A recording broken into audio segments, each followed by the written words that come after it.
Hello guys. सो अभी मैं Instagram पे आई वाज जस्ट ऐसे ही मैं देख रही थी इंस्टाग्राम। सो मैंने एस्पायरेंट्स का ये गाना सुना।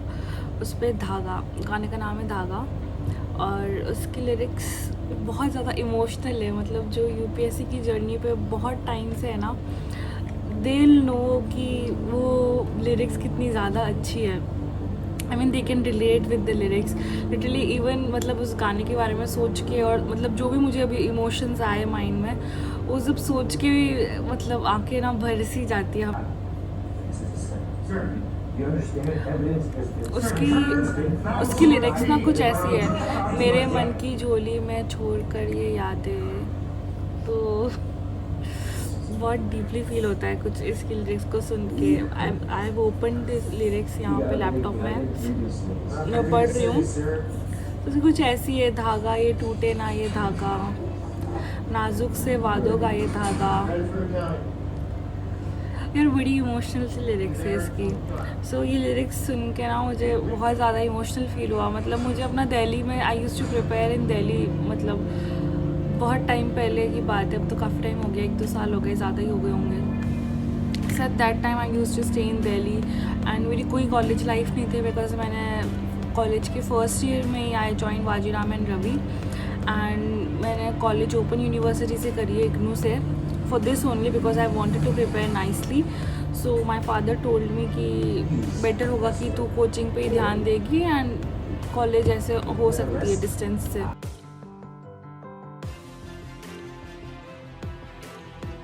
सो मेरी जो कॉलेज लाइफ थी, नॉर्मली लोगों के लिए कॉलेज लाइफ बहुत ज़्यादा इमोशनल इम्पॉर्टेंट होती है। जब भी लोग अपनी कॉलेज लाइफ को याद करते हैं तो बहुत ज़्यादा मेमोरीज होती है। सो वैसे ही मेरी कॉलेज लाइफ यही थी। मेरी college life was around UPSC only.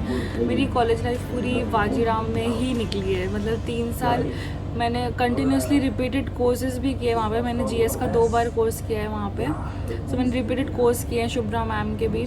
तो मेरा कॉलेज टाइम राजेंद्र नगर में ही निकला है। So even now when I visit that area, books वगैरह लेने जाती हूँ या ऐसे कभी विज़िट करती हूँ, तो सारी चीज़ें पता है, सारे इमोशंस, सारी चीज़ें एकदम से याद आने लग जाती है। एंड देन इतना कुछ याद करके आई रियलाइज़ कि मैन कितनी ज़्यादा मेहनत की थी उस वक्त मैंने to achieve this thing. I was so crazy. मतलब मैं 12-12 घंटे पढ़ लेती थी रेगुलरली। सो सब सोच के ऐसे याद आता है कि कितना क्रेजीपन था ना उस समय। मतलब सब तैयारी करना, सारी चीज़ें भूल के तैयारी करना। मैंने काफ़ी बार ऐसा होता था, व्हाट्सएप बंद कर देती थी, कभी फेसबुक डीएक्टिवेट करती थी, कभी इंस्टाग्राम बंद करती थी। सो ऐसा एक फेज़ था। मतलब I really wish and hope कि वो सब वेस्ट ना जाए। जो इतने साल लगाए, जो मेरी फैमिली ने वो टाइम इन्वेस्ट किया उसमें, मेरे फ्रेंड्स ने इन्वेस्ट किया, मेरे नोन ने, सब ने जो आसपास, everyone they invested time in this. They had hope, काफ़ी लोगों को होप थी from in my family. So I really hope I do something like those 5 years they make sense. I really want कि those 5 years they make sense. I didn't want them to go wasted. Like अभी present में देखा जाए तो I have many other options. है options, मतलब I don't know if it's a good thing or bad thing, but I have other options. But I don't know if I want to take those options. I'm not sure. दो मैं उन options को prepare कर रही हूँ to keep them as my backup plan, but मतलब I don't know if I can ever get out of this circle. I always mention this everywhere that UPSC की preparation, if you have started and आप कभी भी उस phase में serious होकर आपने पढ़ाई करी है, सीरियस होकर you have got into this preparation, it's a vicious circle. मतलब it's very hard to get out of this circle.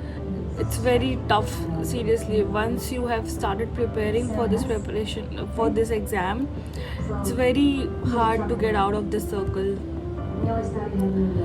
So बस इतना सा शेयर करना था, because I know जितने भी यूपीएससी एस्पायरेंट्स हैं यहाँ पे, उनने अगर एस्पायरेंट सीरीज़ देखी है एंड वो दिल्ली रहे हैं और अभी वापस अपने घर पे रह रहे हैं, उन्हें भी दिल्ली की याद आती होगी। उनके मन में बहुत सपने होंगे कि दिल्ली में कितनी स्ट्रगल करी है। बहुत स्ट्रगल फेस होता है सच में उस वक्त में। और इन दिल्ली ओल्ड राजेंद्र नगर में आप रह रहे होते हैं फ्लैट लेके, स्ट्रगल फेस तब भी होता है।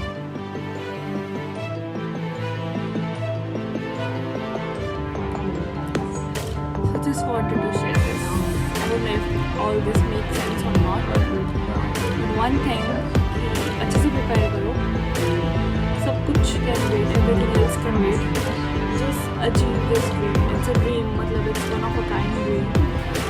Achieve this dream. सब छोड़ दो, हर चीज़ छोड़ दो, इस पे for this dream. Achieve this dream.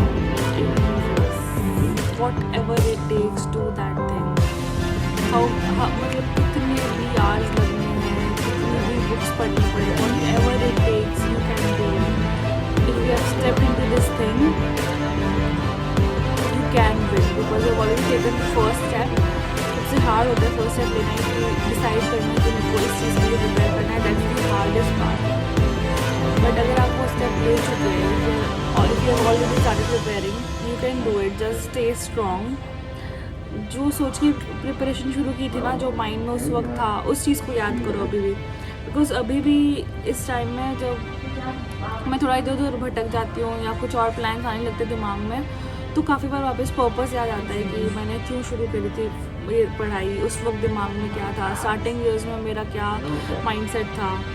सो मैं सारा अपना उस टाइम का माइंडसेट याद करने लग जाती हूँ कि मैंने कैसे उस वक्त प्रिपरेशन की थी, उस वक्त क्या डिसीजन लिया था, etcetera etcetera. So just do it. I mean अगर शुरू कर दी प्रिपरेशन तो लगे रहो, हो जाएगा. Good night.